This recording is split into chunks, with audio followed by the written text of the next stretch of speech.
భరతఖండం పరమ పవిత్రమైన పుణ్యభూమి. రాముడు, కృష్ణుడు మొదలగు ఎందరో దేవతామూర్తులు జన్మించిన ధన్యభూమి. అనాదిగా భక్తిభావం మనలో ఎక్కువ. అందుకే రాజుల కాలం నుండే మన పూర్వీకులు ఎన్నో మహాద్భుతమైన దేవాలయాల్ని నిర్మించి మనకిచ్చారు. ఆనాటి మన పురాతన దేవాలయాలు మన ఘన చరిత్రకు తార్కాణాలు. కొన్ని లక్షల దేవాలయాలున్న మన భారత భూమిలో కేవలం 10 దేవాలయాల గురించి చర్చించడం మహా కష్ట సాధ్యమైన విషయం. కానీ సమయాభావం వల్ల ఇక్కడ ఇండియాలోని అతి ముఖ్యమైన 10 గుళ్ళ గురించి తెలుసుకుందాం. ఈ టెంపుల్స్ లో మొదటిది ఖాజురహో టెంపుల్. మధ్యప్రదేశ్లోని పర్వత సముదాయంలో ఈ ఖాజురహో టెంపుల్స్ సగర్వంగా మలచబడ్డాయి. అక్కడి పర్వతాలని దేవాలయాలుగా మలిచారేమో అన్నట్టుగా ఉంటుంది. ఓ గమ్మత్తైన విషయం ఏంటంటే ఈ దేవాలయాల బయట గోడల మీద శృంగార భంగిమలతో విగ్రహాలుంటే లోపల మాత్రం చాలా చక్కటి దేవతామూర్తులను అద్భుతంగా చెక్కి ఉంచారు. ఈ దేవాలయాలు చాండిల్య రాజుల కాలంలో నిర్మించబడ్డాయి. ఈ ఆలయాలు అద్భుతంగా శిల్పకళా నైపుణ్యం వల్ల ఎంతో పాపులర్ అయ్యాయి. ఈ టెంపుల్స్ ముఖ్యంగా 4 గ్రూపులుగా విభజింపబడ్డాయి.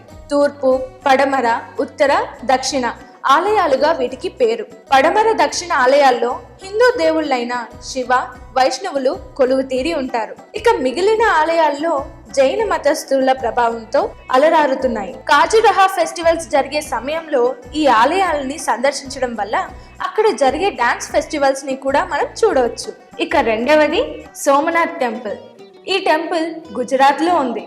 జ్యోతిర్లింగాల్లో కెల్ల మొట్టమొదటి శైవ క్షేత్రం ఈ సోమనాథ్ టెంపుల్. జంగద్ జిల్లాకు 79 కిలోమీటర్ల దూరంలో ఉంది ఈ టెంపుల్. ప్రస్తుత ఆలయం 1951లో సర్దార్ వల్లభాయ్ పటేల్ పునర్నిర్మించారు. గత కాలంలో అనేక సార్లు ఈ ఆలయం దోచుకోబడింది.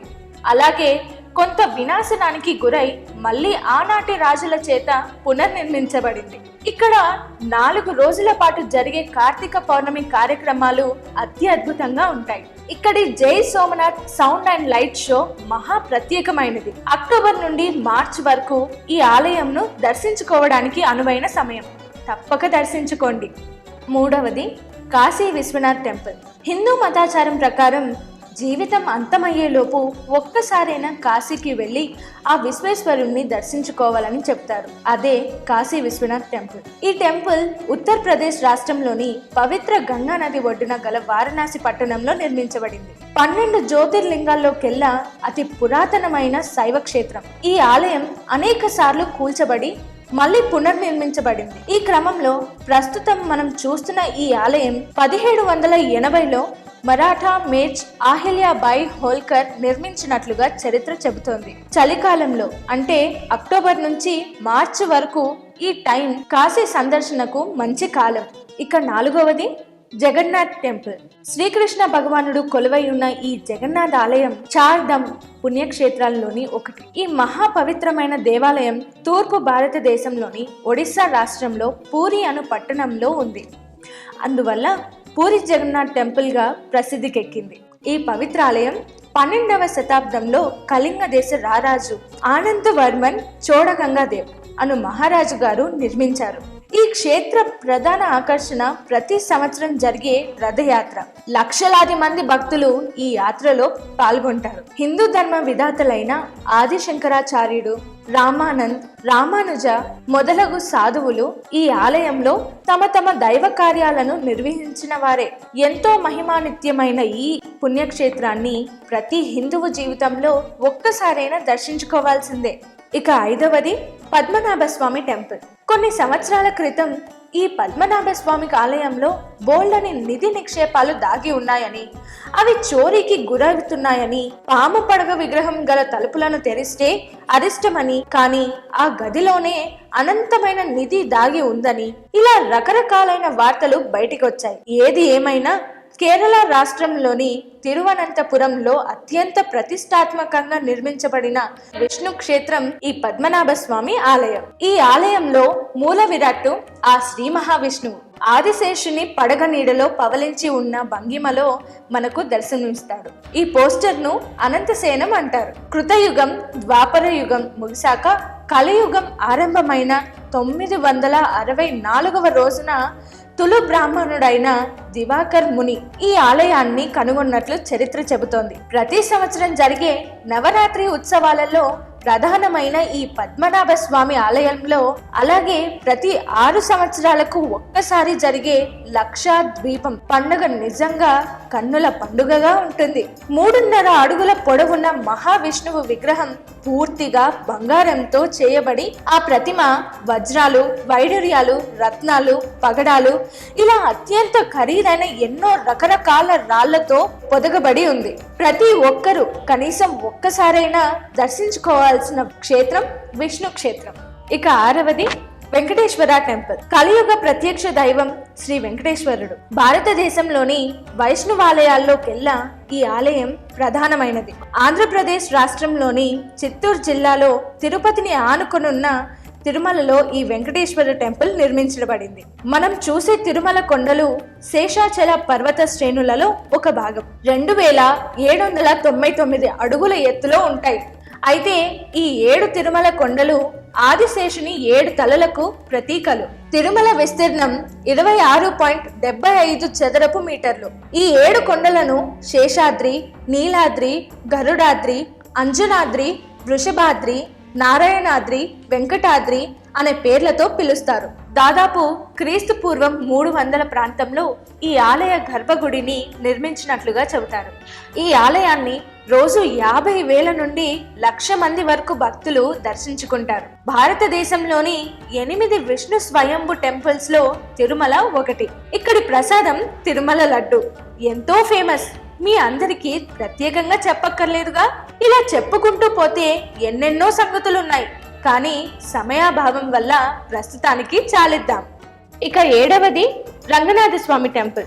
ఈ విష్ణు క్షేత్రమైన రంగనాథ స్వామి టెంపుల్ తమిళనాడులోని తిరుచినాపల్లి జిల్లాలో శ్రీరంగపట్టణంలో నిర్మించబడింది. ఈ ఆలయం తమిళ సాంప్రదాయం పద్ధతిలోనే నిర్మించారు. ఈ ఆలయం చోళ, పాండ్య, హోస్లా, విజయనగర ప్రభువుల చొరవ వల్ల ఎంతో అభివృద్ధి చెందింది. ఈ ఆలయం శిల్పకళా సంపదకు పెట్టింది పేరు. ముఖ్యంగా విజయనగర సామ్రాజ్యం పీరియడ్ అనగా 1336 నుండి 1565లో నిర్మించిన 1000 పిల్లర్ హాల్ చూసి ధరించవలసిందే. ప్రతి పిల్లర్ స్వారికి సిద్ధంగా ఉన్న గుర్రాల ఆకారంలో అద్భుతంగా ఉంటాయి. ఈ ఆలయానికి 21 గోపురాలు ఉన్నాయి. అంతేకాకుండా ఆసియా ఖండంలోని అత్యంత ఎత్తైన గోపురమే ఈ ఆలయ ప్రధాన ద్వార గోపురం. దీని ఎత్తు 73 మీటర్లు. ఇలా ఎన్నో ప్రత్యేకాలు కలిగిన ఈ ఆలయంలో ఆది గురువు రామానుజ ఆచార్యుల వారు పూజాదులు నిర్వహించేవారు. ఈ క్రమంలో వారి రాతి ప్రతిమను గుళ్ళో ప్రతిష్ఠించారు. ఈ రంగనాథ స్వామి ఆలయం తప్పక దర్శించవలసిన మహాపుణ్యక్షేత్రం. 8వది గోల్డెన్ టెంపుల్. సిక్కులకు పరమ పవిత్రమైన పుణ్యక్షేత్రం ఈ గోల్డెన్ టెంపుల్. పంజాబ్ రాష్ట్రంలోని అమృత్సర్ లో ఈ ఆలయం నిర్మించబడింది. అయితే బంగారంతో ఆలయాన్నంతా అలంకరించడం వల్ల దీన్ని గోల్డెన్ టెంపుల్ అని పిలుస్తారు. నిజానికి ఈ ఆలయం అసలు పేరు హార్ మందిర్ సాహెబ్. అంతేకాకుండా ఇండియాలోని 7 వింతల్లో ఇది ఒకటి. ఈ అద్భుత ఆలయాన్ని 1558లో సిక్కుల 5వ గురువైన అర్జున్ సింగ్ నిర్మించాడు. అయితే ఈ ఆలయ నిర్మాణం 1604లో పూర్తయింది.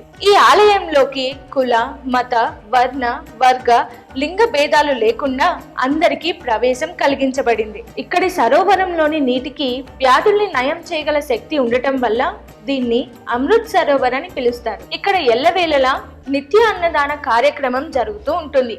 ఆ కారణంగా భక్తులు ఎవ్వరూ ఆకలి బాధలు పడవలసిన అవసరం లేదు. మొట్టమొదట కట్టబడిన గోల్డెన్ టెంపుల్ ను ఆఫ్ఘన్ రాజైన అహ్మద్ షా అబ్దాలీ చాలా వరకు కూల్చేశాడు. కానీ 1766లో జస్సా సింగ్ ఆహువాలియా అనే గురునాయక్ భక్తుడు ఈ ఆలయాన్ని పునర్నిర్మించాడు. అదే ప్రస్తుతం మనం చూస్తున్న ఆలయం. భారత భూమిలో ఈ ఆలయ దర్శనం ఓ మధురానుభూతి. 9వది సిద్ధి వినాయక టెంపుల్. ఇండియాలోని ఖరీదైన టెంపుల్స్ లో సిద్ధి వినాయక టెంపుల్ ఒకటి. ఈ ఆలయం మహారాష్ట్ర రాష్ట్రంలోని ముంబైలో ప్రభాదేవి సెంటర్ లో ఉంది. ఈ ఆలయాన్ని లక్ష్మణ్ వీతు పటేల్ నిర్మించారు. 19 నవంబర్ 1801 ప్రాంతంలో దీని నిర్మాణం జరిగింది. ముంబై సిటీ మధ్యలో ఈ ఆలయం నిర్మించడం వల్ల ఎవరైనా ఈ గుడికి రావడం చాలా తేలికైన విషయం. గర్భగుడిలోని గణేశుడి విగ్రహం నల్ల గ్రానైట్ తో మలచబడింది. 3.7 కిలోల బంగారంతో చేసిన కిరీటాన్ని గణేశుడికి అలంకరించారు. ఇక్కడికి వచ్చి మనస్ఫూర్తిగా గణపతిని ఏదైనా కోరుకుంటే ఖచ్చితంగా అది జరిగి తీరుతుందనే నమ్మకం బాగా పెరిగిపోవడంతో 1952లో ఎక్కువ మంది భక్తులు రావడం ఆరంభమైంది. క్రమక్రమంగా జనం పెరిగి 1965 నాటికి పొడుగాటి క్యూ లైన్లు నిర్మించి భక్తుల్ని క్రమశిక్షణతో ఆర్గనైజ్ చేయాల్సి వచ్చింది. గణపతి నవరాత్రి ఉత్సవాలు ఇక్కడ అత్యంత వైభవంగా జరుగుతాయి. ఎవరు ఏ కొత్త బిజినెస్ ను కానీ కొత్త పనిని కానీ మొదలు పెట్టడానికి ముందు ఈ ఆలయాన్ని దర్శించుకుంటే ఆ పని ఏ ఆటంకాలు లేకుండా సజావుగా పూర్తవుతుందని ప్రతీతి. ఇక 10వది బృహదీశ్వర టెంపుల్.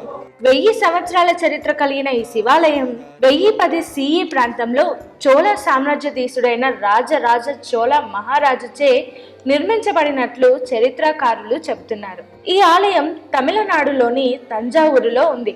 చోళాల పీరియడ్ లోని ఆర్కిటెక్చర్ కు ఈ టెంపుల్ నిదర్శనం. ఈ ఆలయం యునెస్కో వారి వరల్డ్ హెరిటేజ్ సైట్ లో ఓ భాగం.